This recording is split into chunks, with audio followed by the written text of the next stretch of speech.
La vie, c'est comme un livre qu'on écrit. C'est nous qui tenons le crayon. Dieu a plein de bonnes choses pour nous, plein de projets, plein d'idées, plein de possibilités. Mais il a voulu que le crayon soit entre nos mains. Il a voulu qu'on l'écrive. Dieu, il veut nous dicter un scénario qui est capable de récupérer de toutes sortes de façons, qui est capable... Dieu est tellement créatif. Mais à chaque jour, chaque saison, c'est un bon moment pour s'arrêter et demander à Dieu, oh, c'est quoi le scénario que tu veux? Et parfois, il faut corriger le tir. Parfois, il faut se remettre sur le chemin qu'il veut pour nous. Parfois, il faut redresser quelque chose. On a le choix de la direction qu'on prend. On a le choix d'écouter ou pas. On est responsable de collaborer avec Dieu pour être dirigé. C'est une nouvelle année qui commence. Une nouvelle année, c'est un nouveau chapitre. Il y a eu beaucoup de chapitres avant, mais une nouvelle année, c'est un nouveau chapitre. Et ma prière, c'est que chacun puisse se placer devant Dieu pour lui demander c'est quoi le scénario qu'il a en tête pour 2026. C'est quoi la direction à prendre, c'est quoi le prochain pas à faire. Et on va commencer en prière. Merci Seigneur pour ta direction pour chacune de nos vies. Merci Seigneur pour cette aventure que tu places devant nous. L'aventure de la foi. À marcher, on dirait les yeux fermés, pour voir ce que tu vois, pour voir plus loin, pour voir où tu veux nous amener. Et faire un pas à la fois, mais selon ta direction, par la foi. Oui, Seigneur, c'est notre désir de faire ta volonté, de faire ce que tu nous demandes, Seigneur, parce qu'on le sait au fond de nous-mêmes que c'est ce qui est le mieux. Viens parler à chacun des cœurs ce matin, nous amener à s'enligner avec toi, que nos oreilles soient ouvertes pour entendre, pour recevoir, que nos cœurs soient bien disposés et que notre esprit ait le sérieux pour faire les changements que tu nous demandes de faire. Dans le nom de Jésus, Amen. Oui, Dieu désire nous inspirer, nous dicter ce que nous devons écrire, mais nous avons le choix. Et ce matin, on va parler de deux options. On pourrait regarder à plusieurs choses, mais on va regarder à deux options. Le premier, le chemin de la vie. Voici à quoi ça ressemble, Ésaïe 43, versets 18 à 19. Maintenant, le Seigneur dit, je vais faire quelque chose de nouveau, qui grandit déjà. Est-ce que vous ne le voyez pas? Oui, je vais ouvrir un chemin dans le désert, je vais faire couler des fleuves dans ce lieu sec. Le chemin de la vie, ce n'est pas juste quelque chose de bien, quelque chose de beau, de bon. C'est quelque chose de miraculeux. C'est quelque chose de renversant. La vie de Dieu, c'est comme des fleuves qui coulent dans le désert. Et là, on regarde à Dieu, là, marcher dans le désert. Moi, je ne suis jamais allé là. Ça ne te tente pas de faire couler les fleuves avant que j'y aille. Tu vas faire...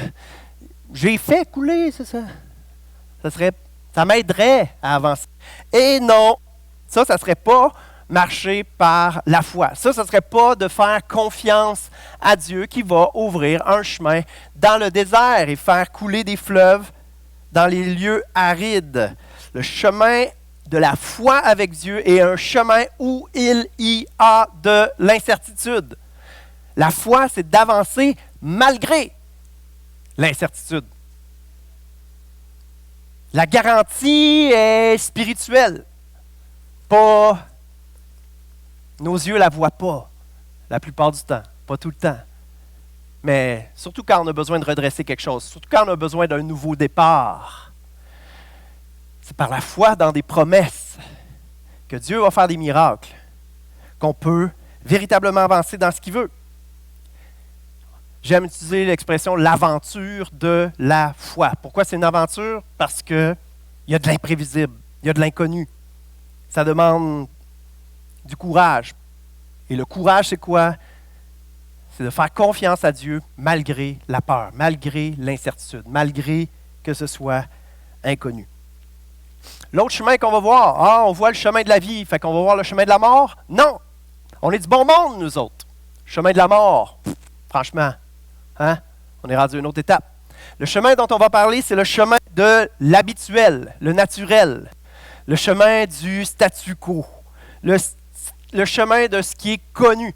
Souvent, on s'est créé une belle petite recette de bonheur, une belle petite façon de vivre qui fonctionne très, très, très bien.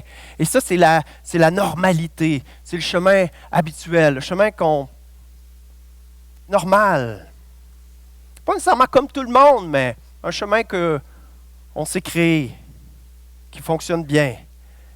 Malheureusement, ce chemin-là n'exige pas beaucoup de foi. C'est un chemin de continuité, de stabilité, un chemin on pourrait dire, c'est une foi de persévérance, de fidélité. On continue. C'est une foi de subsistance. Je continue. Ce n'est pas une foi d'audace, ce n'est pas une foi de changement, ce n'est pas une foi à embrasser ce que Dieu veut. Ce n'est pas une foi à écouter ce que Dieu veut, puis saisir ses promesses par la foi, en avançant dans ce qui est un peu inconnu, dans ce qui est différent. Et c'est ce qui se passe naturellement. C'est le chemin habituel, c'est le chemin naturel, c'est le chemin normal. Quand on ne s'arrête pas pour réfléchir, c'est ce qui se fait naturellement. C'est ce qui se fait tout seul. Si on ne réfléchit pas, si on ne s'arrête pas pour demander à Dieu qu'est-ce qu'il veut, ça va continuer. Ça a été une bonne année 2025? All right, continue de même. Ça va être une belle année 2026. Dieu ne veut pas juste du beau. Dieu veut du miraculeux. Dieu veut quelque chose de vivant. Amen. Dieu ne veut pas juste du beau. Dieu veut quelque chose de miraculeux dans notre vie. Quelque chose de glorieux. Pas quelque chose d'ordinaire, d'habituel. Dans le fond, l'habituel, c'est le non-choix. C'est la continuité. C'est de ne pas se poser de questions, puis de tout simplement laisser les choses aller comme ils vont. On continue tout droit, sans remettre quoi que ce soit en question. Bien souvent, malheureusement, comme c'est dit dans les Proverbes, telle voie paraît droite à un homme, mais son issue, c'est la mort. Son issue, c'est l'ordinaire. Son issue, c'est un peu comme tout le monde. Il n'y a rien de nouveau. C'est une continuité. Et ce qui se passe, qui dit rien de nouveau, dit juste du vieux. La continuité, c'est de rester dans l'habitude, rester dans ce qu'il y avait avant, rester dans, quasiment on pourrait dire, rester dans le passé. Et malheureusement, vu que le passé reste toujours là avec nous, ça devient comme notre identité. Moi, j'ai toujours été comme ça. On a toujours fait les choses de même. Malheureusement, l'être humain a plus de mémoire pour le négatif que pour le positif, bien souvent. On a subi toutes sortes de choses. On traîne des regrets. On traîne beaucoup de choses. Beaucoup de choses. Même des choses de l'enfance, des fois. Mes parents ne m'ont pas amené souvent à la plage. J'ai jamais appris à nager. C'est vrai. J'ai déjà entendu du monde reprocher des choses à leurs parents alors qu'ils étaient rendus dans la soixantaine. J'invente rien. J'espère que c'est peut-être votre cas. Excusez-moi pour l'insulte. Elle était involontaire. Mais c'est ça, c'est le non-choix, c'est la continuité, c'est toutes les histoires de blessures, de déceptions. Ma mère qui ne m'a pas amené. J'ai jamais appris à nager. J'ai l'air fou, moi, là, à 40 ans. C'est pas vrai. On a même eu une piscine. Merci, maman. Papa, ils ont fait des sacrifices. Ouais. Fait que ça, je l'ai réglé. Même, j'en ai une autre, c'est des bons souvenirs. C'est des bons souvenirs. Vous voyez mon sac qui est beau? Ça, c'est des bons souvenirs.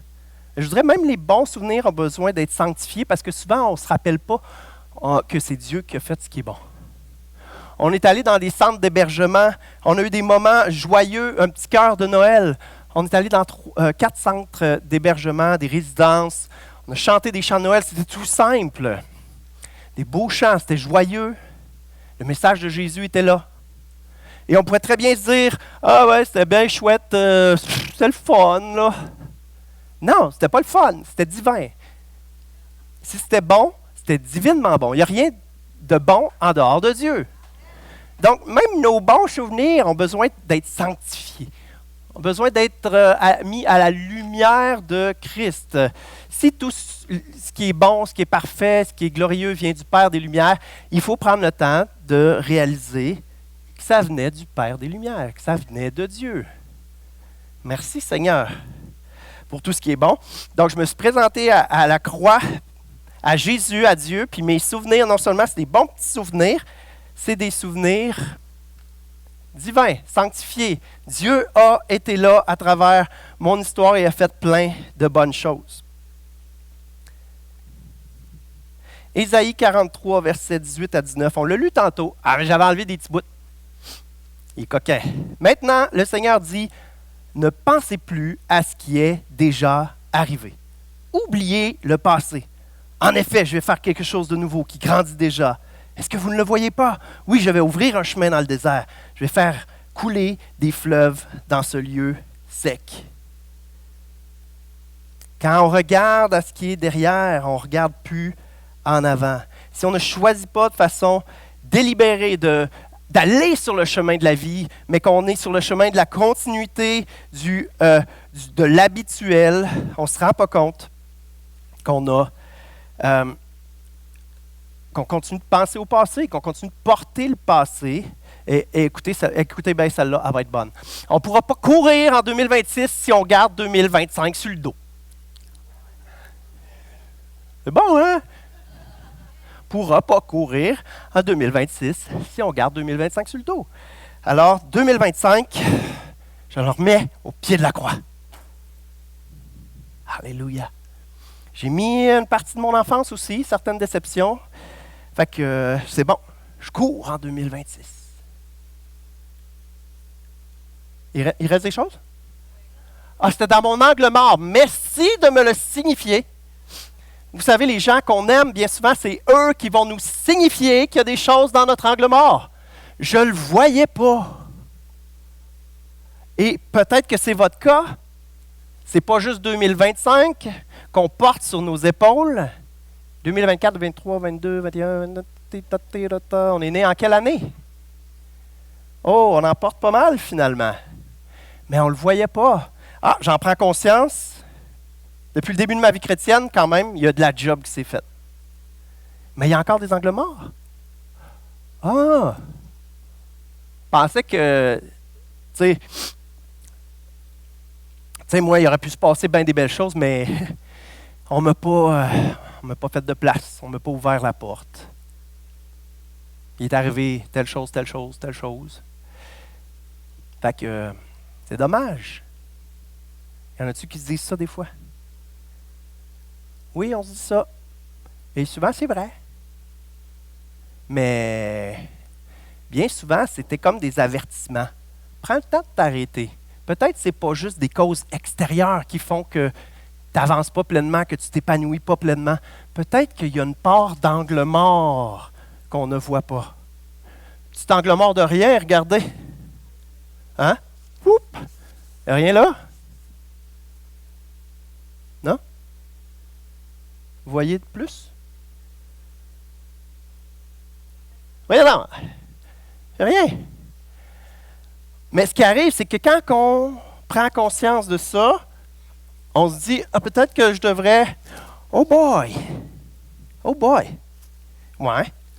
Il y a du stock, il y a de la job à faire. Celui qui, ou celle qui, qui regarde au passé, qui se dit, ouais, c'est dommage, j'ai pas été chanceux, hey, on me fait pas de place.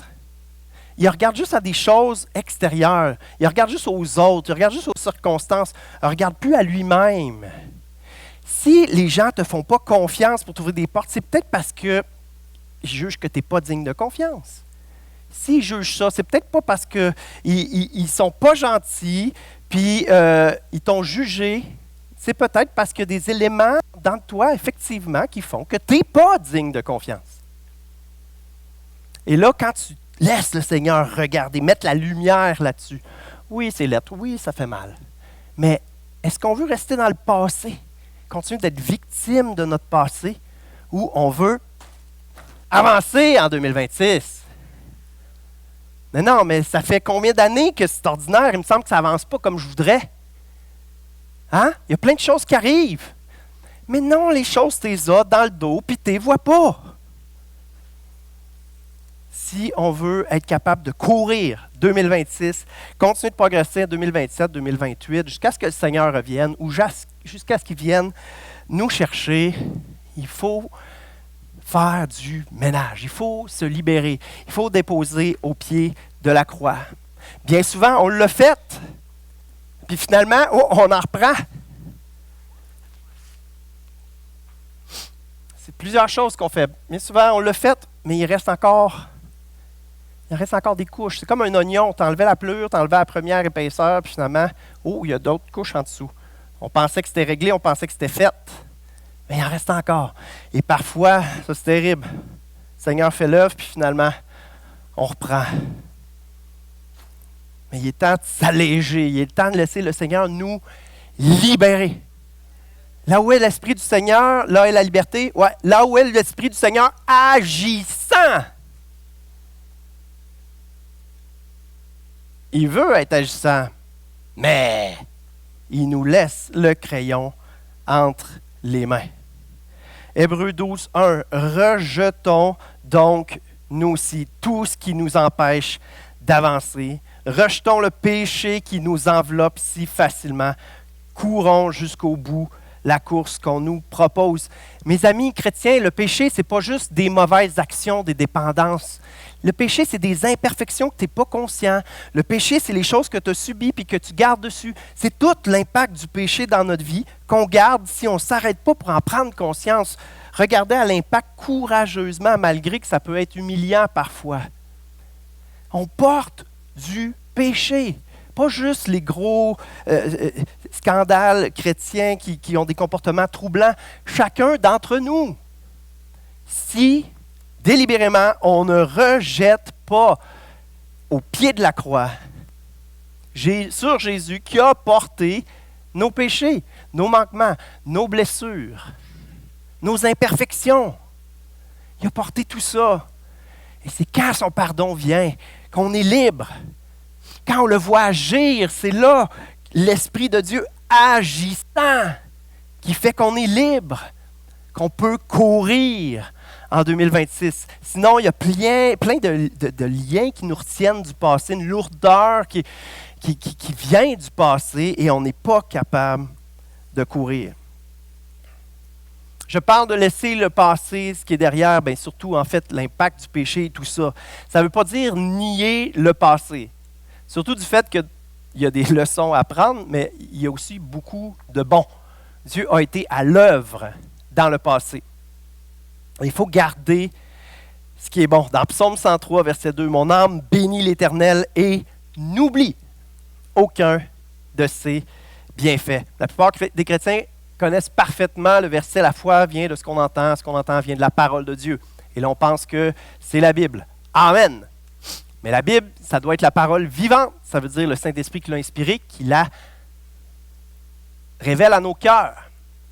Deuxième chose, les œuvres de Dieu parlent de qui est Dieu. La foi vient de ce qu'on entend vient de la parole de Dieu. Bien souvent, les actions parlent plus que les paroles. Et c'est vrai pour Dieu. Et Jésus l'a dit, mes œuvres parlent de l'amour du Père. Regardez, voyez combien Dieu est bon. Ce n'est pas juste de lire dans la Bible, Dieu est bon. Non, regardez combien Dieu est bon, voyez. Et surtout, si on regarde dans notre vie, combien Dieu a été bon, Dieu a été fidèle, Dieu nous a gardés. Et ça construit notre foi. La foi vient de ce qu'on entend.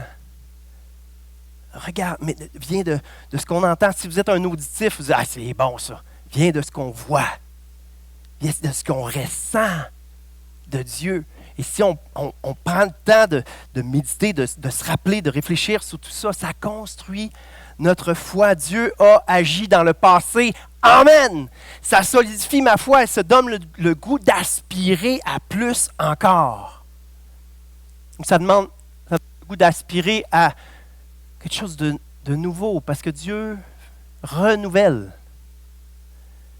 Dieu renouvelle, réinvente, fait quelque chose de nouveau, de pertinent aujourd'hui. Il va nous surprendre. Gloire à Dieu pour tout ce que tu as fait. Ça m'a solidifié, ça m'a fortifié. Je veux avancer. Je ne veux pas juste me réjouir de ce qu'il a fait dans le passé. Je veux qu'il agisse encore aujourd'hui. Je veux continuer de saisir la vie que Dieu veut pour moi.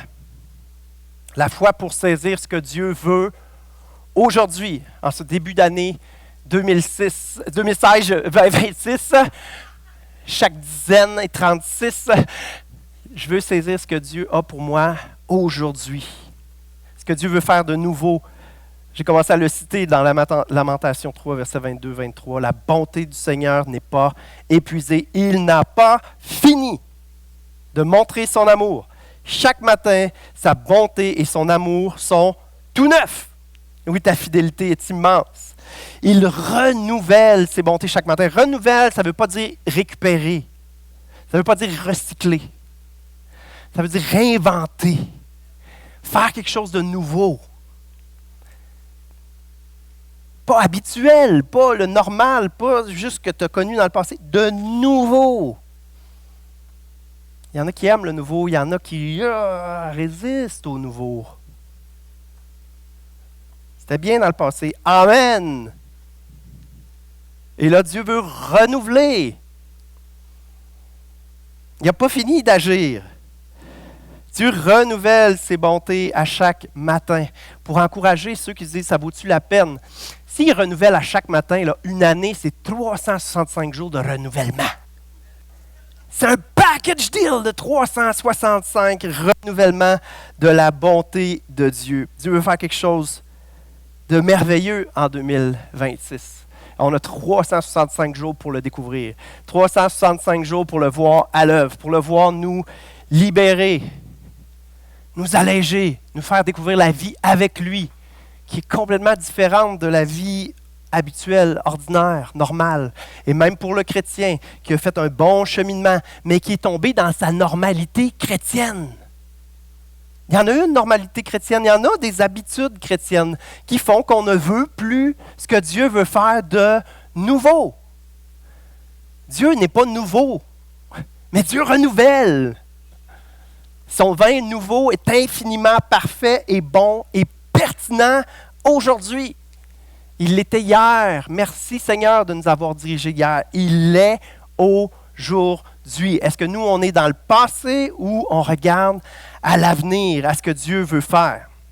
J'ai 2 avertissements pour nous, des défis qui nous guettent, qui nous attendent.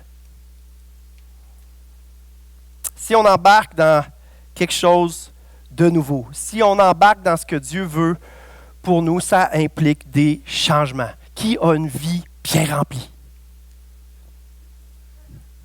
Qui est réveillé? Qui a une main? OK. Qui a une vie bien remplie? On ne peut pas ajouter quelque chose si on n'enlève pas quelque chose. C'est mathématique, c'est logique. Si c'est plein, il faut enlever quelque chose. Sinon, ça va être juste trop plein, puis on va être épuisé.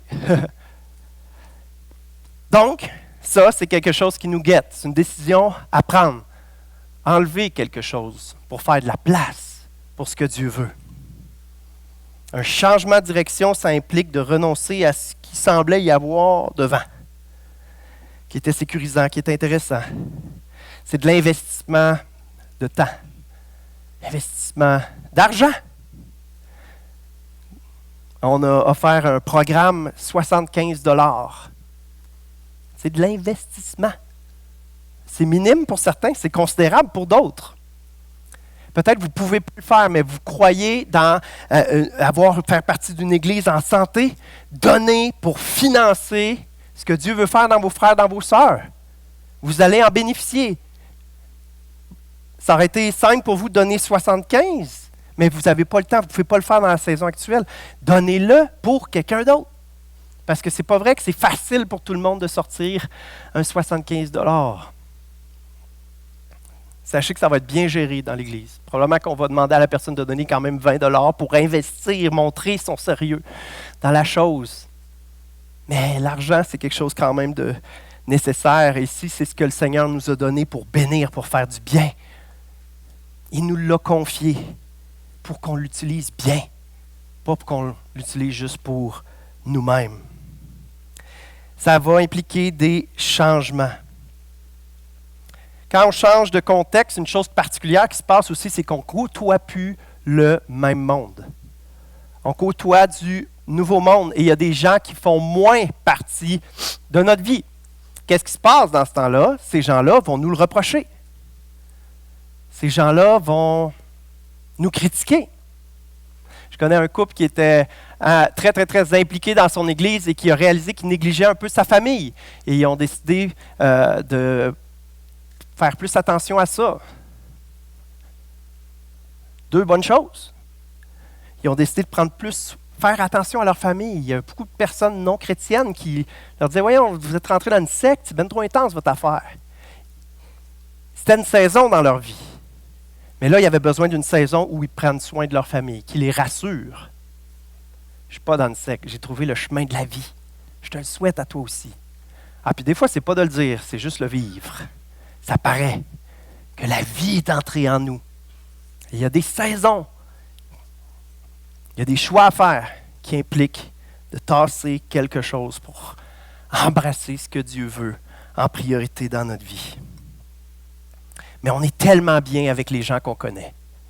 On est tellement bien dans ce qu'on fait. On invite nos amis, c'est si bon de passer du temps entre amis. On se comprend. C'est vrai que c'est bien. On est bien en famille, on est bien avec nos amis, on est bien à l'église. Mais si ce que Dieu nous met à cœur, c'est de connecter avec les gens de notre église, ben peut-être qu'il y a certaines personnes qu'on va moins voir. Et on espère que ces personnes-là aussi désirent connecter avec plus de gens de l'Église. Mais s'ils ne veulent pas, oui, ils vont rester derrière. Oui, ils vont regarder aller, puis voyons non, tu as changé. Oui. C'est un avertissement, c'est un test. Il y en a de la critique qui va arriver. Il y a de la critique qui va arriver. Alors, c'est pour ça que ça demande un sérieux, un engagement. Les gens qu'on voit moins, les gens qui ne nous suivent pas. Ce qui est merveilleux, c'est qu'on va voir des gens qui veulent avancer avec Dieu. Ce qui est merveilleux, c'est qu'on va voir Dieu agir. Ça, c'est ça le chemin de la vie. C'est le chemin où Dieu y est. De façon merveilleuse, de façon extraordinaire. Quand on prend ce genre de décision-là, ça attire des critiques. Ça fait des jaloux aussi. C'est pas facile. Et quand on fait face à un test comme ça, il y a deux choix. Persévérer ou revenir à l'habituel, au normal, pour acheter la paix. Ah, probablement que c'est pas ça que je voulais. Je suis persécuté, ou je pense que ça veut dire que c'est pas ce que le Seigneur voulait, fait que non, je vais revenir au normal. Pas toujours des attaques de l'ennemi. C'est souvent des épreuves, des tests, des moments d'exercer la foi, des moments de persévérer par la foi, des opportunités d'expérimenter comment Dieu est fidèle, comment Dieu est fortifie dans la marche, comment Dieu fait couler des fleuves dans le désert. Il n'y en avait pas de chemin. Il n'y en a pas de chemin. Il n'y a pas d'oasis dans le désert devant moi. Mais on a commencé par la foi et on continue par la foi. C'est des épreuves, c'est des tests. C'est un avertissement que je vous donne. Il y a des gens qu'on voit moins et il y a des gens qui vont prendre plus de place. Et ces gens-là, bien souvent, c'est des gens qu'on sous-estimait.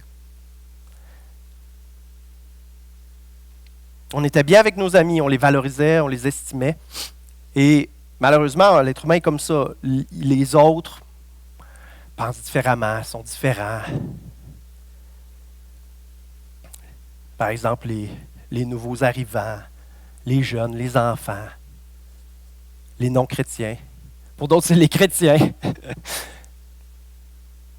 Non? Embarquer dans ce que Dieu veut. Pour d'autres personnes, c'est embarquer dans ce que Dieu veut renouveler. Parce que Dieu a appelé dans le passé, Dieu a fait des promesses dans le passé et on a oublié. On a mis ça de côté, un peu comme je disais tout à l'heure, c'est dommage, ça n'a pas fonctionné, les portes ne se sont pas ouvertes pour moi. Et on a oublié ou on a arrêté d'y croire. On a mis ça de côté. Ça va être pour une autre vie. Non, les chrétiens, on ne se dit pas ça, que ça va être pour une autre vie, franchement. Hein? C'est pour ma vie, aujourd'hui. Amen?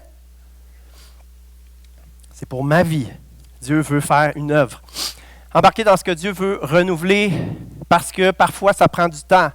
Abraham a eu la promesse à 75 ans, mais ça s'est réalisé à 100 ans. Moïse a senti un désir de libérer son peuple à 40 ans, mais ça s'est réalisé à 80. Il avait complètement mis de côté. Et l'exemple de Pierre, c'est mon préféré dans tout ça. Parce que Pierre est un disciple de Jésus, un chrétien, consacré, sérieux, mais qui a chuté, puis qui s'est considéré disqualifié, qui a décidé de retourner à son ancienne vie. Mais que Dieu a rappelé, rappelé. Dieu a renouvelé son appel. Jésus n'avait pas changé d'idée. Pierre avait oublié. Pierre se sentait disqualifié. Pierre pensait que c'était plus pour lui.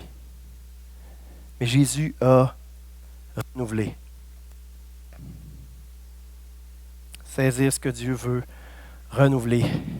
Et ça s'adresse aux chrétiens de plus longue date. Et c'est difficile, c'est humiliant de re-embrasser quelque chose que le Seigneur a dit dans le passé. Parce que ça témoigne, ça démontre qu'on a négligé longtemps. C'est humiliant. Et bien souvent, ça implique aussi de reconnaître que ce n'est pas juste à cause des autres qu'on n'a pas pu le vivre, mais le Seigneur voulait adresser quelque chose. Et peut-être comme Abraham, ça aurait pris 25 ans, comme Moïse, ça aurait pris 40 ans de préparation, tout ça, puis qu'on a négligé. Mais il est temps de revenir parce que Dieu veut renouveler. Dieu, lui, il n'abandonne pas. Dieu, lui, il n'arrête pas d'y croire. Dieu, lui, ne disqualifie pas. Dieu pardonne. Dieu renouvelle ses bontés à chaque matin, son appel à chaque matin. Même si ça fait 25 ans, même si ça fait 40 ans. 1 Timothée 4, verset 14. Ne néglige pas le don qui est en toi. Ce don, bien souvent, a été enterré sous des excuses, sous des justifications, sous des raisons. Et très, très, très souvent, sous des choses extérieures. C'est de la faute de, c'est la faute de, c'est la faute de, c'est la faute de, c'est la faute de. Le don, il est encore là, mais il est en dessous de tout ça. Et là, en pardonnant, en remettant Jésus, en réalisant que, il y avait une leçon à prendre, ça révélait quelque chose, et là, laisser le Seigneur faire, le don est déterré. C'est ça.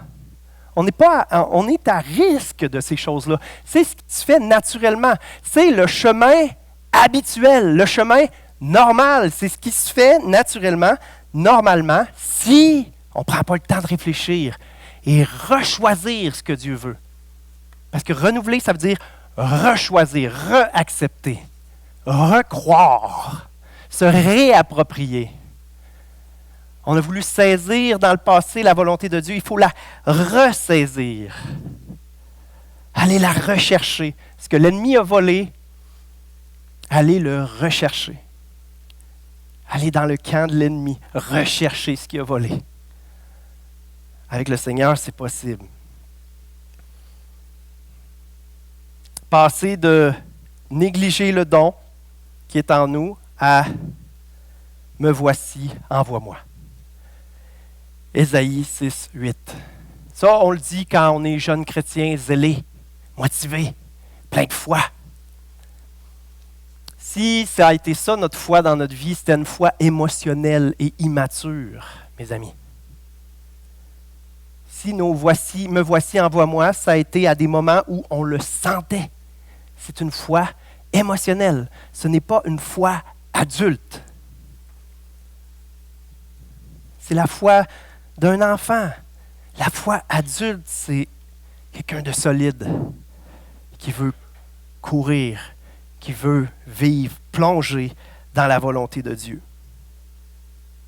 Celui qui dit ça à Dieu, me voici envers moi, est en train de dire et redire oui à l'appel de Dieu. Et c'est un nouveau chapitre qui s'ouvre devant nous. Un scénario à embrasser, un chemin à suivre avec les redressements, les corrections que ça exige.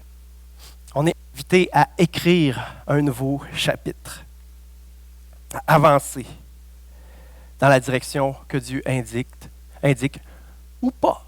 Il y a toujours les deux options. Ça a l'air gros tout ça, ça a l'air difficile. J'aime tellement cette blague-là. Comment on fait pour manger un éléphant? Et à la fois. Comment on fait pour monter une montagne? Un pas à la fois. Et c'est exactement comme ça avec Dieu. Dans le désert, on avance un pas à la fois. La peur, c'est d'imaginer le pire. L'inquiétude, l'anxiété, c'est d'imaginer le pire. La foi, c'est de faire un pas à la fois. Dieu l'a promis dans Psaume 32, on ne l'a pas à l'écran, mais je t'instruirai, je te montrerai la voie, je te conseillerai. Sa parole, sa direction, c'est une lampe à nos pieds qui nous guide, un pas à la fois. Pas nécessairement un gros spotlight qui nous éclaire pour l'année à venir, pour les décennies à venir, mais un pas à la fois. Et ce qu'on doit désirer, ce qu'on doit faire, c'est un petit changement. Tout simplement ce matin de dire, OK, cette année-là, suffit le niaisage, je veux être plus à l'écoute. Tu n'as rien fait en action. C'est au contraire, tu t'es juste arrêté. Prendre un petit peu plus de temps d'écoute. Mais juste ça, ça demande de renoncer à certaines choses. Ça demande de faire de la place. Nos vies sont remplies, mais ce n'est pas vrai qu'on n'est pas capable, qu'on ne peut pas faire de la place. Parce que la vie que Dieu veut pour nous, elle est possible. Dieu ne rêve pas en couleur. Dieu n'est pas fou. Et s'il veut nous donner une direction, il va nous donner la capacité de l'accomplir. Il va nous instruire, il va nous montrer quoi faire. Il va nous donner la force pour le faire. Peut-être que vous faisiez du bien avant, un peu plus qu'aujourd'hui. Et là, vous avez été déçus. Les gens ne le méritent pas. Les gens font n'importe quoi avec ce que je leur donne. Il ne faut pas donner des perles aux pourceaux. Et vous avez juste arrêté de faire du bien. Vous avez arrêté de marcher dans l'amour en toute simplicité à faire du bien. Peut-être la résolution, c'est juste, je vais recommencer à faire un petit peu de bien. Une personne à chaque semaine, une action. Lâcher un petit coup de fil, apporter un petit quelque chose, aller à des funérailles. Peu importe les opportunités qui se présentent, je vais juste recommencer à faire un peu plus de bien. Qu'est-ce que ça veut dire? Ça veut dire que je vais juste recommencer à marcher un petit peu plus dans l'amour. Le chemin de la vie, c'est le chemin de la foi, c'est le chemin de l'amour.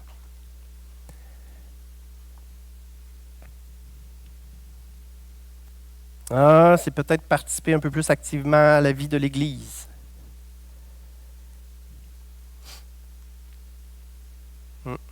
Ça demande un petit peu de temps.